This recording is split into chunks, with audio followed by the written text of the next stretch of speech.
Good afternoon, and welcome to today's special RAL seminar. To those here in the audience, and also the many people that are online.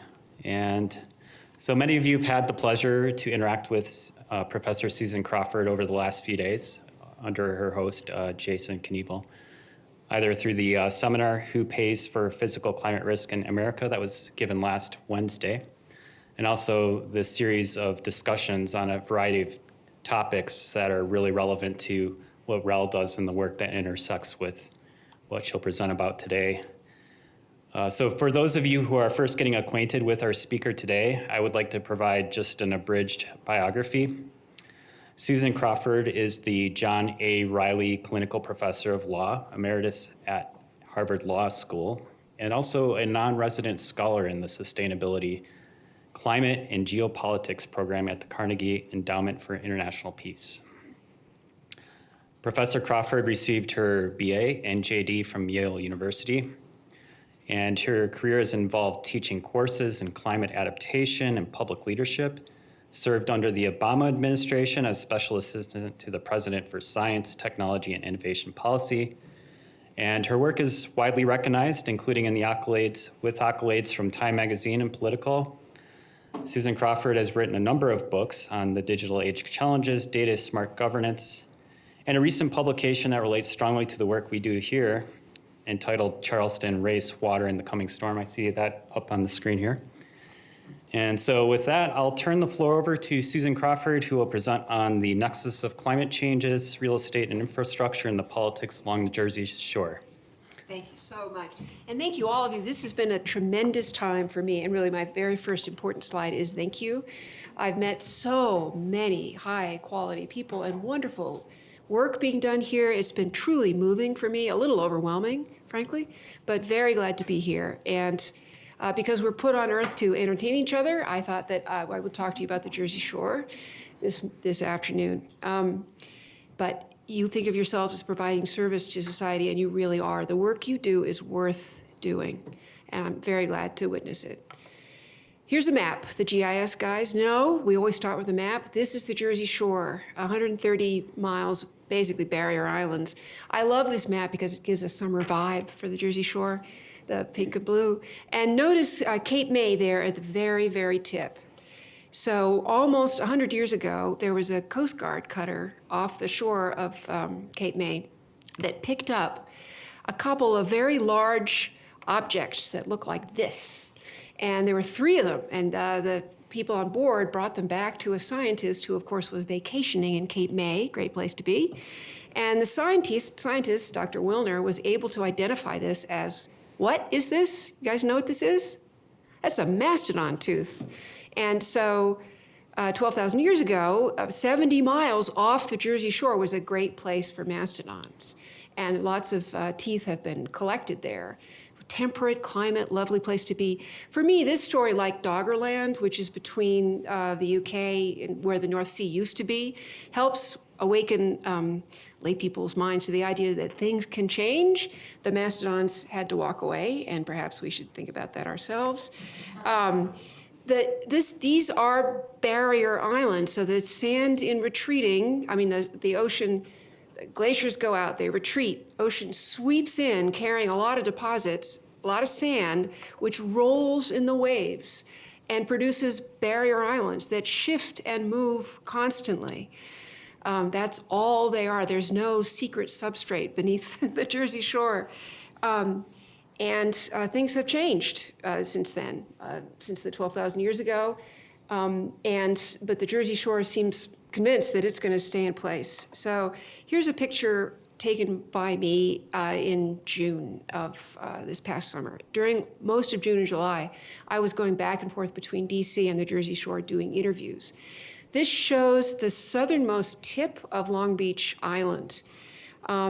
It's now a nature preserve. You can sort of see to the right that it's not getting federal sand, this natural preserve, and it shifted a couple of 100 feet to the west, towards the mainland, because it's not being shored up by beach renourishment efforts that are otherwise provided along the Jersey Shore. But it shows what can happen if you leave sand to its own devices. Here's a better shot that shows you where I was standing from above. So that's the nature preserve to your right, and then the incredible pressure of development right up to the end of Long Beach Island. Here's another picture, same idea, sunny, beautiful summertime. People love the Jersey Shore. Erin just told me she grew up going there, and her parents still go there. On the tip of Long Beach Island, I met the chairman of the commissioner of the New Jersey Department of Environmental Protection. His name is Sean LaTourette. And I was lucky to do a number of interviews with city and state officials on the Jersey Shore. He told me when we met there, standing there, he's a very outspoken guy, he said, look, we're standing on a sandbar. It's washing away, and we're spending hundreds of millions of dollars every year to fetch it and put it back. There's a new island that's emerged to the south of Long Beach Island. It's been named Horseshoe Island. It is made of beach renourishment sand that is swept down the coast and formed a new island. He's asking all of us, where does it make sense, policy sense, to continue spending public dollars? That's a hard decision. He said, when you fly over this and you see this development, the 10 houses on the other side, I wonder what my 14-year-old kids will think when they're leaning into their retirement. And he said to me, this is the state commissioner of this subject, I think their reflection might be, what the hell were people thinking? Here's a picture again of Holgate, this tip of Long Beach Island, and all of this development. I thought you might be interested in seeing a little bit of the process of the sausage making of writing a feature like this. I happen to use a program called Scrivener. Maybe some of you know it. Very, very lightweight, and it allows me to put all the audio recordings on one side, transcripts on the other. I can have video, images, anything, and also it keeps me focused because I can't look at anything else while it's on my screen. And that's how I did this work. So you can actually see that quote from Sean, we're spending hundreds of millions of dollars every year to fetch it and bring it back. And of course I said, great, because I knew I had a quote there that I could use. This piece I hope will be published in the Rolling Stone in a couple weeks. We're in the editing process right now. For 100 years, the Jersey Shore has been a focus of increasingly expensive efforts to keep in place sand that would otherwise be moving. The first step was to build a lot of seawalls and jetties and groins, try to do battle with the ocean by armoring the ocean, armoring the land, keeping it in place. Those efforts, though, ended up causing beach erosion downstream or downway on the ocean from where they were. So we went into a lot of, wrong direction. Sorry, there we go. Beach renourishment, and now more money has been spent per mile on sand in the New Jersey Shore than anywhere else in the country. Nearly $4 billion in sand, most of that coming from the federal government, and $7 trillion in post-Sandy funding has been spent, 90% plus, again, from the feds.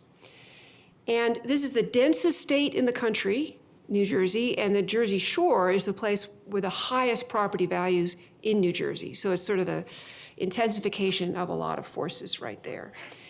And the issue, and the reason I wanted to write this, is that it costs a lot of money to keep this whole enterprise going, to have clean water and drainage and all the infrastructure that we know is necessary for life, and roads and everything else, and also to keep people living there. And this summer, the money really did run out. There is no more beach money. There was none in the Great Big Beautiful Bill from June. The Army Corps is not being authorized to enter new beach replenishment projects, not on the scene for the moment. And the state has not set aside money for adaptation. It's not in the budget, and the state's budget is very, very narrow. And hundreds of millions of projects that had been approved for adaptation for funding from the federal government have now been canceled. So what's going to happen in New Jersey, as in many other parts of the country? This seems to me like a question worth at least looking at, and I wanted to do it in the context of a place that people dream about, that has such a, Snooki in the Jersey Shore. People really know about Bruce Springsteen and all the joy of summer there. And I thought this might help bring the story alive. It's entering a new dangerous phase. That's a quote from one of my experts in the story, but it's clearly true. We know that New Jersey is experiencing more than twice the level of sea level rise as the rest of the globe. We know that's accelerating. It has accelerated over the last 20 years. I talked frequently with people from Rutgers. They're great climate scientists there. Bob Kopp in particular was very helpful, saying that there will be at least a foot of sea level rise over the next couple of decades. And we cannot eliminate the possibility of 5 feet of water coming to the Jersey Shore by the end of the century. But even before then, there will be lots and lots of flooding. Already, high tides routinely bring flooding on that bay side of the barrier island. And there have been lots and lots of revetments and bulkheads set up to try to block it. Another reason I chose New Jersey is that its governor has been one of the most progressive looking at climate science and climate adaptation.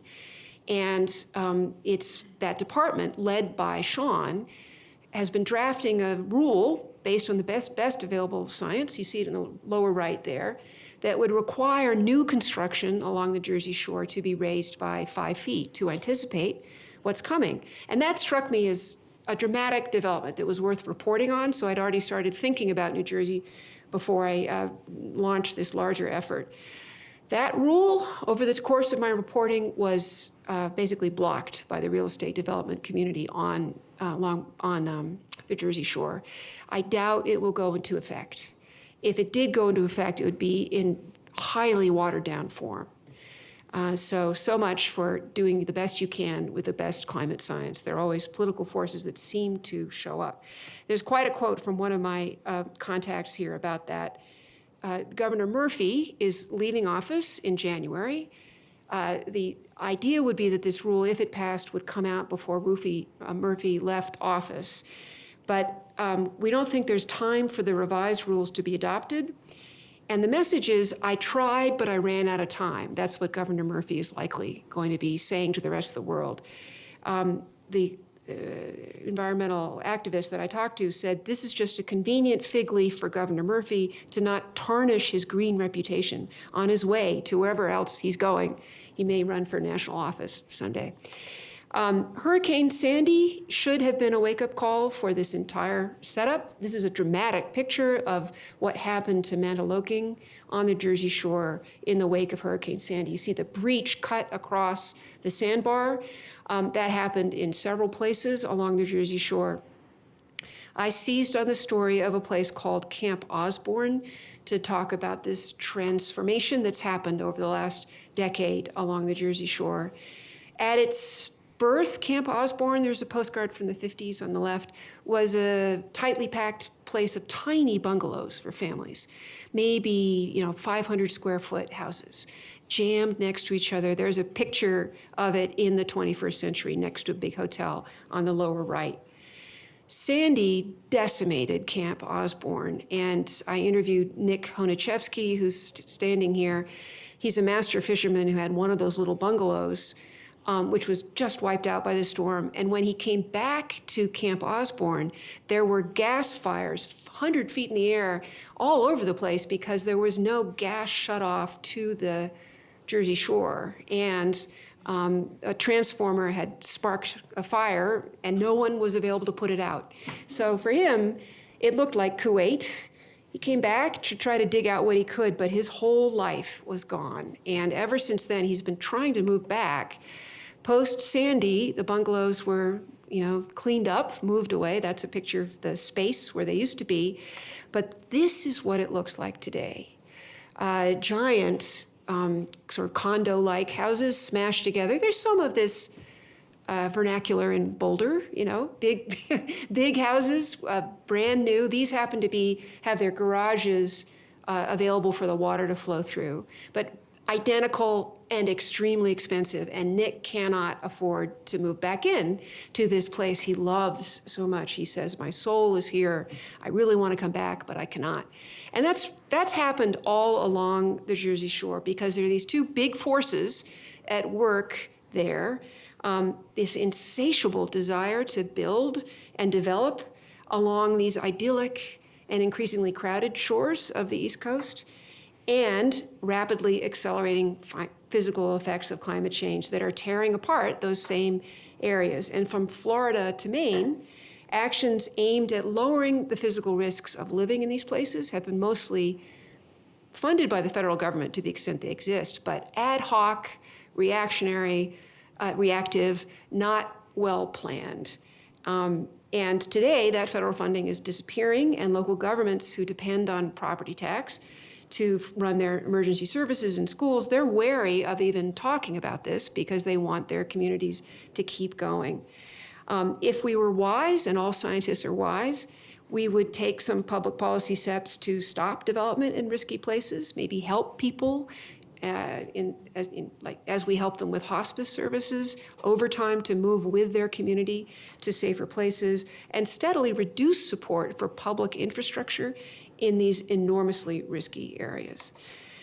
So this is my little picture of my world. Like many of you, I'm interested in how all these things intersect, these accelerating physical change and a new era of constant change. And I thought it would be particularly poignant to picture this for the Jersey Shore, because it's summertime for many people, because of Bruce Springsteen, MTV's Jersey Shore, Asbury Park, all of this. But what it really is a 130-mile-long belt of sandbars that are stuffed with multi-million-dollar houses and increasingly accelerating risk at the same time. It's as natural, many parts of the Jersey Shore are as natural as a parking lot. It's really being held in place by walls and by federal sand. And the whole shore is sort of heading towards disaster, but nostalgia, developer influence, and entrenched municipal autonomy have kept things in place. Real resistance to any planning constraints and a very powerful real estate market are fueling this explosive development. Meanwhile, the physical and financial risks of living there are rapidly climbing. Ordinary high tides will cause flooding along the bayside, as I said. We keep seeing storms that flood all the streets along the Jersey Shore. And the drainage systems are always being overcome. This is a picture taken midsummer. It happened again just 2 weeks ago, October 10th, 11th, and 12th. There was a big nor'easter that ran up the Jersey Shore and eroded much of the beach sand away. So how did we get here from the mastodon teeth to the explosive development? Well, a lot of it had to do with the opening of the Garden State Parkway in the 50s, which brought lots of people down from Philadelphia and New York to visit the shore. And they built tiny bungalows, much like Nick's, and it was kind of a casual place to hang out, undiscovered from their point of view, but development just kept going. And I met in particular another master fisherman. I wish I had a better picture of him. This guy's name is Kevin Wark. He was born there, and he remembers his dad talking about guys that dug lagoons without permits. No one was watching the developers' homework very carefully in the 60s and 70s, and he still lives there, and the whole Bay Road area was all marsh meadows when he was a kid and when his child was a kid. And the developers built hundreds of tiny lots overnight of dredged sand. And he said to me, you know how these small politicians are. They're pretty shameless, most of them. Every town has its own way of doing things, and there were lots of towns on the Jersey Shore that decided development was exactly the way they wanted to go. He remembers a world when everybody just had a surfboard and a clam bucket, and guys would come back from fishing trips drunk and would just lie in the weeds and no one would discover them. He remembers a completely different Jersey Shore. And from his perspective, what he sees today, I think he feels like Martha the passenger pigeon. He's the one last remaining real guy anywhere around him. And everybody else is like walking for exercise and buying coffee, and he's very confused by what the Jersey Shore has become. But he still is determined to stay. And that's another angle on all this, that people really love this place. I met in the course of this reporting the former mayor of Seabright, Dina Long. Here she's standing below a sign showing just how high Sandy got on the night of October 29th when 11 feet of water swept over her tiny town and destroyed everything, all the stores, all the houses, all gone. And following Sandy, what you may not know is that there was a huge push by Christie to get everybody back in place by the next summer, to build as quickly as possible. There's this incredible song he put together called "We're Stronger Than the Shore." We're stronger than the storm, sorry. We're stronger than the storm. We can get back there. And Dina told me that they did their job too well. They got rid of all the building constraints for housing, and now there are twice as many people living in Seabright, and none of the oldsters are there. These are all new people, according to her. And property values have gone up 3 times in her tiny town since Sandy. So the sort of pressure has accelerated. So even though there's all this property plumped onto the Jersey Shore, there's really no appetite for transformative planning for the future. People are hesitant to even talk about what the island might look like in 2100, let alone try to have a serious conversation about what they want to do about it. And the state will say publicly, we've made some improvements, but we're no safer from a Sandy type event. And another Sandy could happen anytime soon. Governor Murphy said that they would adopt planning that would work as hard as it could on making life safer for residents. In 2019, he adopted this executive order, number 89. Sorry for all the text here, but basically what it's saying is we're going to plan. We're going to do this. We're going to make sure the New Jersey residents can live here forever, but in safer ways and perhaps in safer places. He appointed a chief resilience officer for the very first time for the state. But the problem is that each one of New Jersey's municipalities is separate and has authority over land use. And there are 549 of them. And they have no interest in collaborating particularly, and certainly don't want to lose those property tax revenues. New Jersey is also particularly interesting right now because there's a big gubernatorial race going on. You may have heard about this. Jack Cigarelli and Mikey Sherrill are running against each other, very tightly fought race. It is unclear whether either of them have tremendous appetite for climate adaptation. There are people advising Sherrill who would like her to adopt a $3 billion climate adaptation bond bill. But she has not talked about it on the campaign trail, and if you're following this, it's really tight going into the election in a few weeks. We'll have to see, because local influence is so powerful. The mayor of Long Beach Township is Mr. Mancini. Mr. Mancini also owns, his family does, custom homes, and they're building these monstrosities. And he's quoted right after the last nor'easter saying, we're doing fine, everything's great in Long Beach Township, because he wants the property markets to keep going. Perhaps he can separate in his mind his hat as mayor and his hat as developer, but this is more common than you might think, a great amount of developer involvement with local government. So it's hard for people, so where's the money going to come from? Federal money's gone. Lots of political resistance in New Jersey, and also this cognitive inability to imagine a different Jersey Shore or a different approach to it. Everybody's emotionally tied to it. Remember Nick?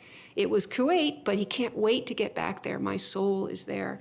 Kevin Wark, even though his profession has been wiped out by the beach renourishment because all the dredging has left big sandy patches in the ocean where he used to be deep sea fisherman. He's quite upset about that.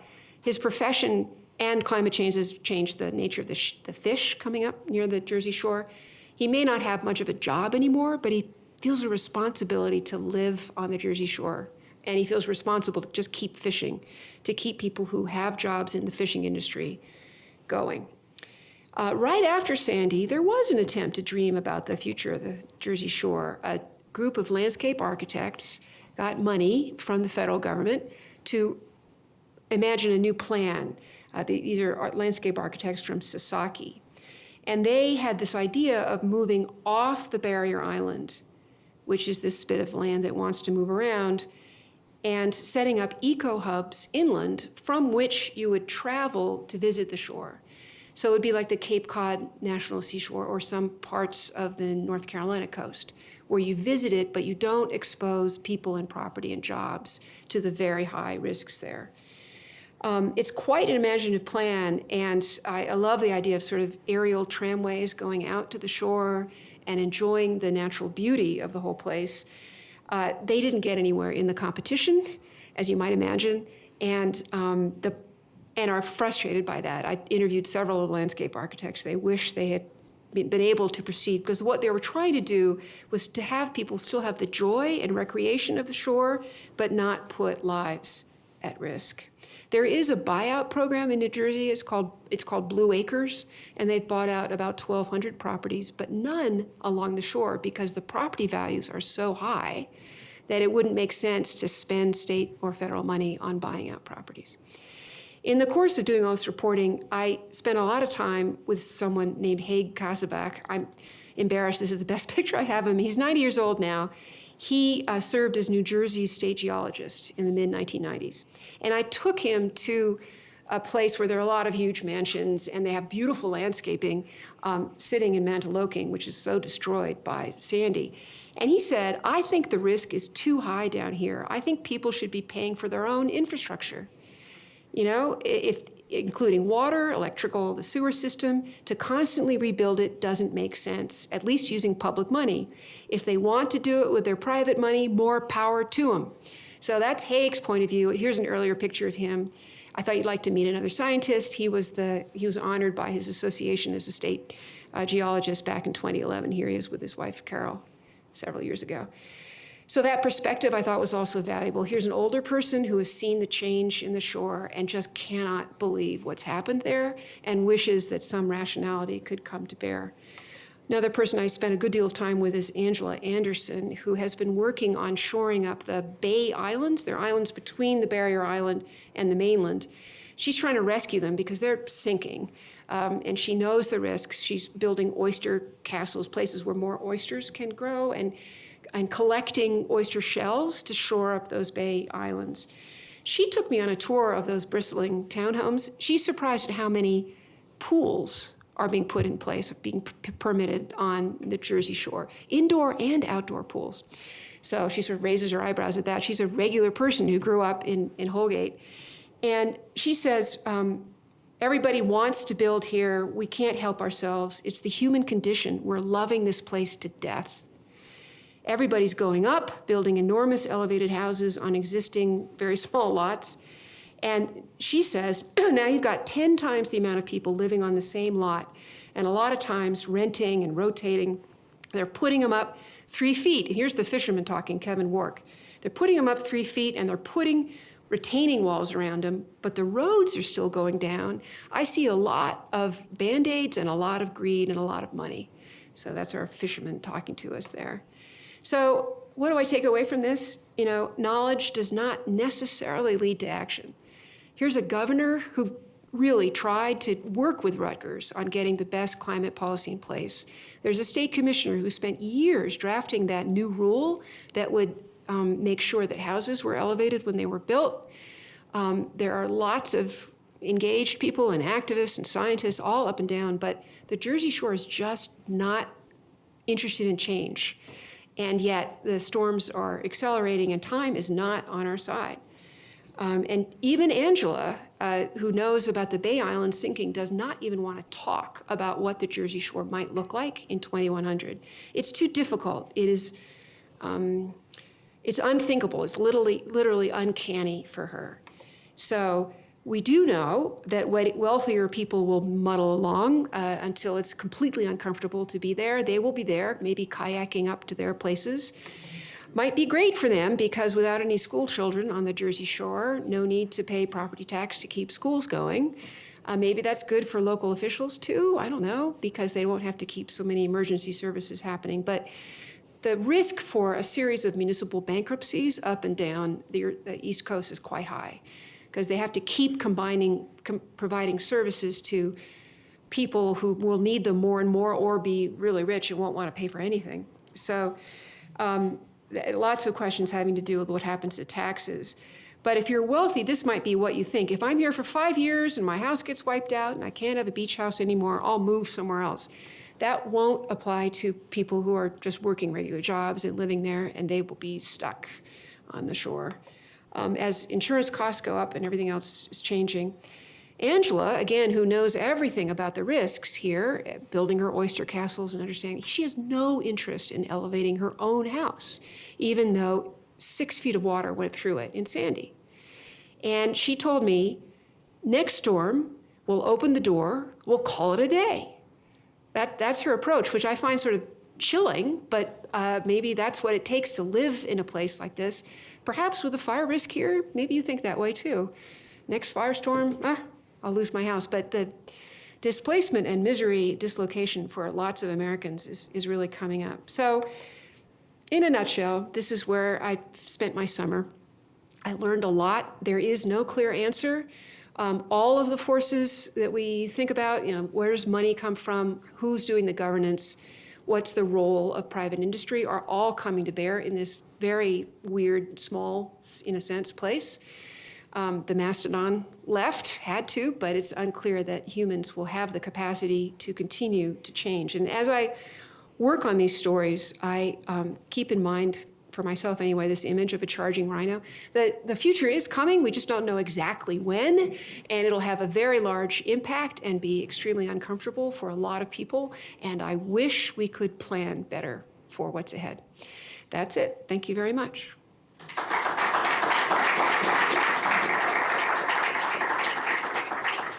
And I'd be happy to talk to you. Tell me what you're thinking. What does this story do for you? Yeah, thank you very much. That's profound motivation and compelling words for what we do here, especially as we move into convergent sciences. Off the screen, yeah. And I know some of us in the audience can relate with the fires, as you mentioned, particularly with the story of Nick and the bungalow, just the challenges that can be faced when rebuilding or what to do next. Yeah. So with that, I'm sure we have a lot of questions, and we have a good amount of time. So let's start our audience with Arnaud. Hi, Arnaud Dumont. I spent years working on Colorado River Basin modeling and a lot of similar frustrations with trying to present what we think is the best path forward and that not being adopted by the lawyers and the policymakers. Do you think that in these cases we're doing enough to communicate the future costs of these decisions or lack of decisions, and that if we were maybe better at not just proposing what we think is a better solution, but backing that up with here's the cost if you don't do it right, that there might be better adoption? You would think that talking about avoided costs would help policymaker. It is remarkable what little impact that has. And it surprises me every single time. There have been great studies, well communicated across mainstream media, saying that there are at least $200 billion of property value at risk along the coast.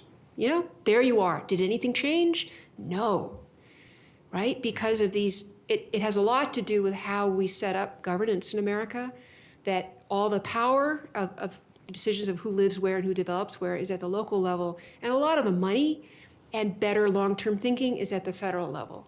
So we are frustrated at every turn. Of course, we can always do a better job, but I would not blame the people trying to communicate for doing a poor job of communicating necessarily. I would say that the system has been set up to frustrate listening to that message. So that's why I've, as a personal matter, not to get depressed, I've focused on material financial risk in individual industries to say, you're gonna, what if the businesses and people in your town can't get insurance any longer, or it becomes completely unpredictable what the pricing of it is? What are you going to do? You just blame the insurance companies or actually change how you do business?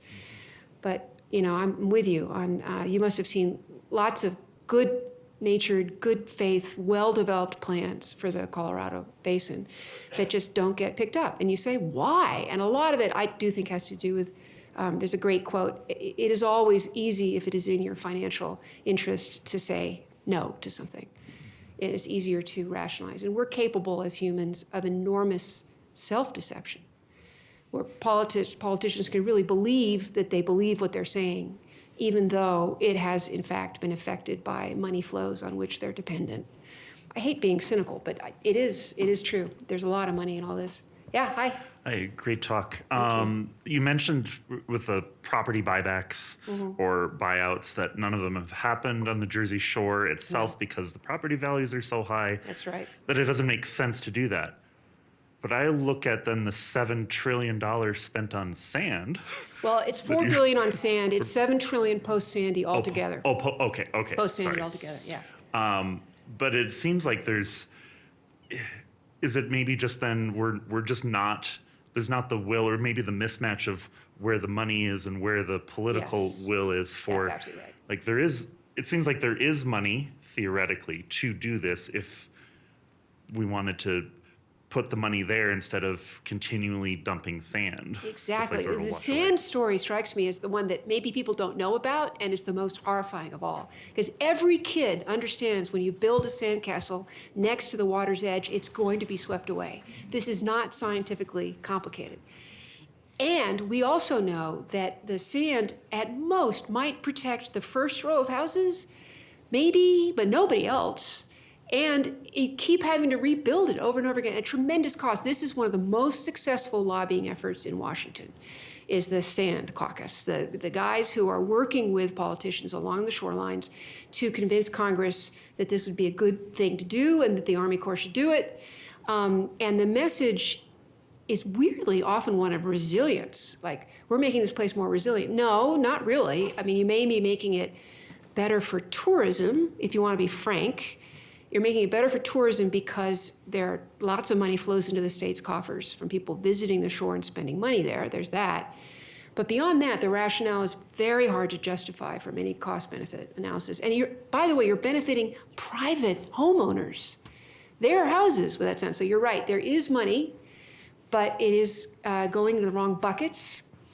And buyouts we've never really had involuntary buyouts in the United States. We're only good at voluntary ones, and they're done piecemeal and often not so successfully, and they take a really long time.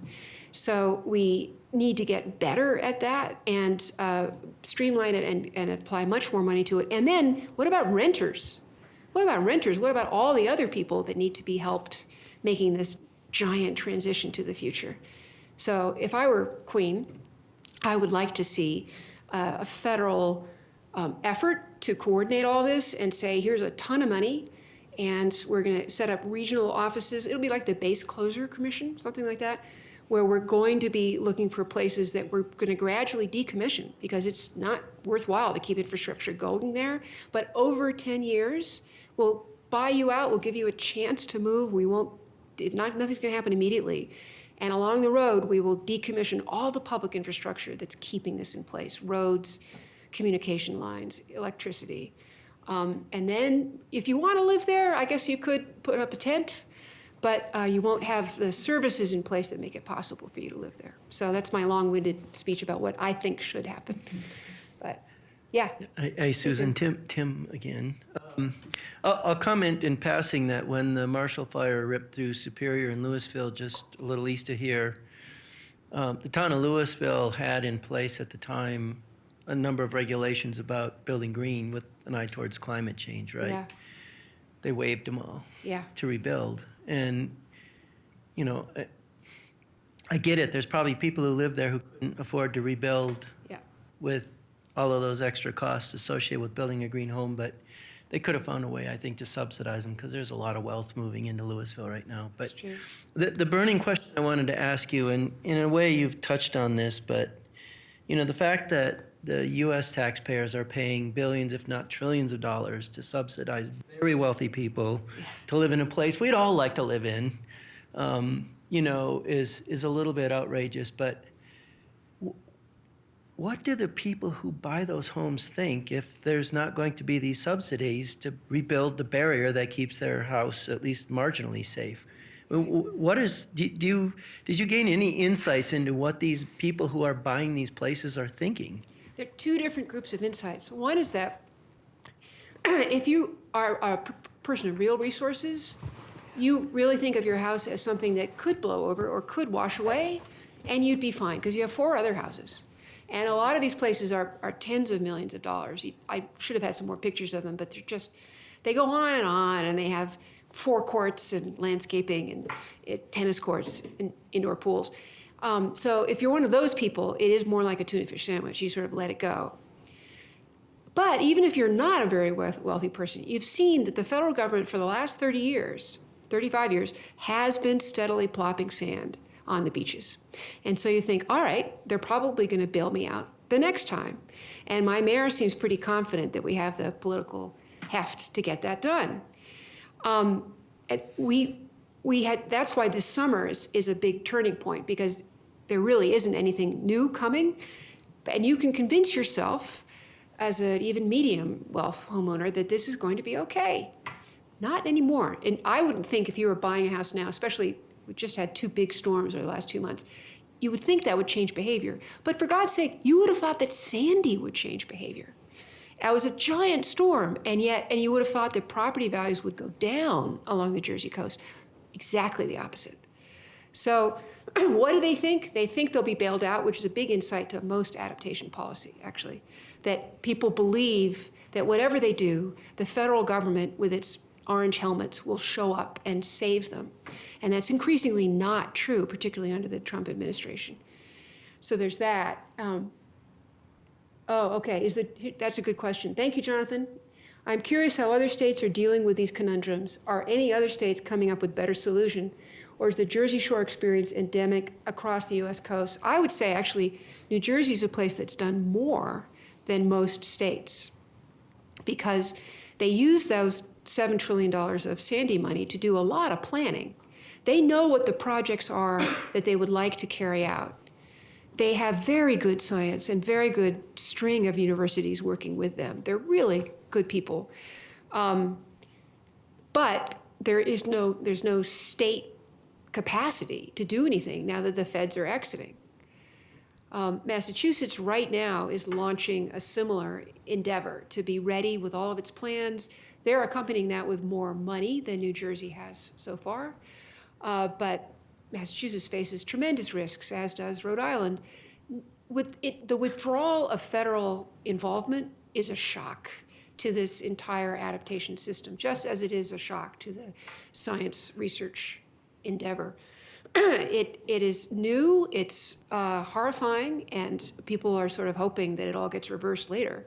I'm not sure it will, especially as as polarity rises in the United States and people in Michigan feel less and less enthusiastic about bailing out people in Florida, or maybe even people in New Jersey. Maybe every state decides we've got to take care of our own.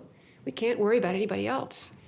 And what I'm looking at in my own research is the possibility that state insurers of last resort will become insolvent in Louisiana and Florida and California.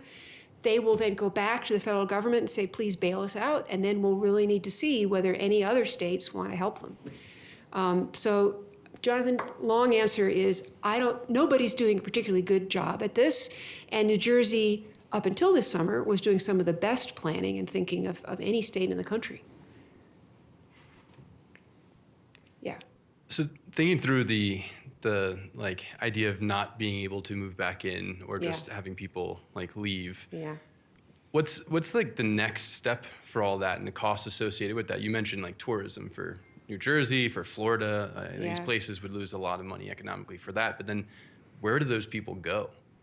It just becomes there is other land available. But you have your nice coastal home that you're now well, I guess I can't do anything on the coast here because it's all taken. Yeah. You're being displaced. And so just... Well, this is another reason why New Jersey, for me, was so interesting as a state to write about.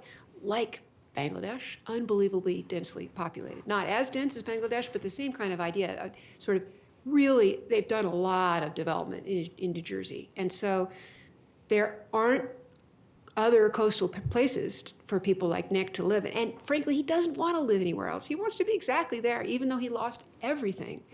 He went back, he's way below zero after Sandy. But we saw after Katrina, people from New Orleans flooded into Houston. And that created, where's Olga? She's working on Houston, created lots of issues for the city of Houston. And we're going to see the pressure of migration writ large from the coast eventually. But it also is right now happening very incrementally, with a lot of people feeling just displaced and upset about it initially. And not, people migrate for lots and lots of different reasons. Researchers tell us it's not always climate, although the climate signal seems to play a role. And we don't have good systems in place. You know, if we were smart, we'd say, here's a great place for you to move as a country. There's a tier 1 university, there's lots of innovation, there's lots of great transit, great apartments. We're gonna have you living more densely, but you'll have a good life here, and maybe many members of your community will come with you. That would be a dream.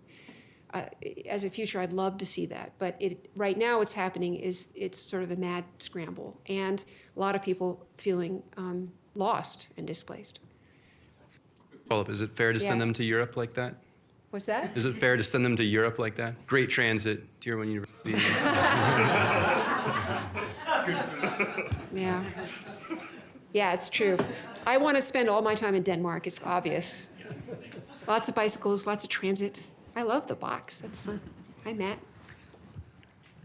Yep. So I was thinking kind of along those lines, thinking about where people go next. Is there like any, like, thinking about the outcomes of things like Sandy, where people, like, you get an island that's wiped out and you have people that come back, but the people that come back oftentimes aren't the people that were there before. Yeah. So is there like a fair bit of work looking at where the people that were there before go? Do they go somewhere, like, because if I'm someone who like grew up on a barrier island and I love living there, I feel like if the barrier island potentially gets wiped out, there's a good chance that, like, and I can't move back to that one, that I'll move to a cheaper barrier island rather than moving somewhere inland that's safer if I'm like really in love with that lifestyle or something. We know very little about where people go. Redfin actually has been looking about where people are relocating, and some of that research people are relying on right now. Somebody else here knows more about this than I do, but I'm not aware of very large-scale studies of where people go. We don't tend to track them. We don't know what happens. We happen to know about Katrina. But I do want to take issue just slightly, maybe for a more organized mind, or, you know, a place, if you're being totally rational, you say, aha, another barrier island. But if you're someone who has loved this beach and this ocean, nothing else takes its place. And that's the emotional part of all this. I have a friend in Washington who has been going to a place called Surf City all her life. She says, there is no other beach. This is it. And it is now nothing but a jungle of huge condos and plastic walls, and everything she remembers from her childhood is gone, except their little family bungalow, you know, like a little tiny woodland animal amongst all these giant houses. But she's going to stay there forever. Her family's going to stay there forever because they love it. So we're just irrational when it comes to attachment to place until it's so uncomfortable. Like, people in Charleston have gotten used to a lot of discomfort. It floods 100 times a year. They're just used to it. Like, that's what happens here. And they just accept that you shouldn't be able to get to the hospital when it's, you know, flooding, and that there's going to be fetid, horrifying water flowing in your streets. They just, oh, that's the way it is. We're remarkably complacent as a people. If the wealthy people leave due to their loss, would this be better for the less wealthy locals? Perhaps not, because the wealthier people pay a lot of property tax, and those receipts support things like emergency services, police, fire. And losing them actually makes it difficult for the city to function, because then they keep having to provide those services, plus perhaps more in the form of social services for people who are less well off. So no, it might be atmospherically better, but not necessarily better for the quality of life in a particular place. You're looking for some ideal alchemical balance between people with resources, people without resources, so that the whole thing as a bundle works out for everybody. Another question coming up. Has the retreat of insurance companies from climate vulnerable areas shifted attitudes toward lower income individuals with building purchasing in impacted locations? I think the question is, are lower income individuals, we can answer it in a couple ways. Are they more aware as lower income individuals that it is going to be more expensive? I'm not sure, because often even lower income people, when they're buying a house, they believe that insurance is a fixed, moderately low obligation. The risk is that that mortgage that they thought of as a fixed mortgage becomes essentially adjustable because insurance premiums can reprice every year. And so unless you're really aware of that, there are often a lot of dampening, muting signals going on from the insurance commissioner, keeping insurance premiums down, at least temporarily. So all of this is going to a kind of a chaotic cognitive sense where you might think, even as a lower income person, I'll be fine here for a long time because insurance companies will continue to function. And what I'm worried about is that we're heading towards a cliff where that's no longer the case. I am aware also that insurance companies do a lot of their pricing of premiums based on credit rating, your individual credit rating, not necessarily wholly based on climate risk. So that's another hurdle that lower income people face when they're buying insurance. Basically, our entire system at the moment is shifted against lower income people who really want to buy a house. It's part of the American dream, but housing's very expensive in America, and it continues to be, and this insurance question is making it even worse. So, boy. Yeah, that was a great question. This climate, physical climate risk is really a migration and housing issue. And so you have to really be a housing expert to understand all of this. There's a woman at Brookings, Jenny, what's her last name? Anybody know her? She's great. I'll look it up. Jenny Sweat, something like that. She writes about this all the time and is expert on understanding how housing patterns are creating difficulties in an era of physical climate change. Lots of flooding. Yep. Is a blue box coming over? I love it. You can throw it. Yeah, wonderful talks. So thank you. I saw you had one slide showing that the mayor of the city is also the same family of the house developer. Yes. So that seems to me is City of Gotham, the Batman story. Yeah, it's very Batman-like. It's true. Yeah. And then, so that reminds me of something similar, not in the US, but in Canada. The city of Calgary, so right now they had a mayor election. So when she was first elected, she put on this climate emergency and then used $70 million Canadian dollars to announce this climate emergency. And then she had a very close relationship with housing developer to build new housings with climate adapted building code and then relocating people in there. So it seems there's conflict of interest or Question mark? and I'm just wondering how the things end up there. You know, these are small town mayors who often have a lot of support from the developer community. He happens to be part of it. I just wanted to awaken you to the fact that this exists, and he believes that he's serving his city and being a property developer at the same time, and doesn't necessarily see a conflict for himself. He doesn't hand himself city contracts, he would say. You know, he's a booster of Long Beach Township, and he's a booster in all of his ways. But I see, because I'm a knife, I see a lot of power in the builder and developer world. And the thing to understand is they will make their money and then leave those investments anyway, because they sell them off to another set of entities. The developers are not themselves on the hook for the rapidly accelerating changes. It's like a game of musical chairs. They're doing all they can to make as much money as possible.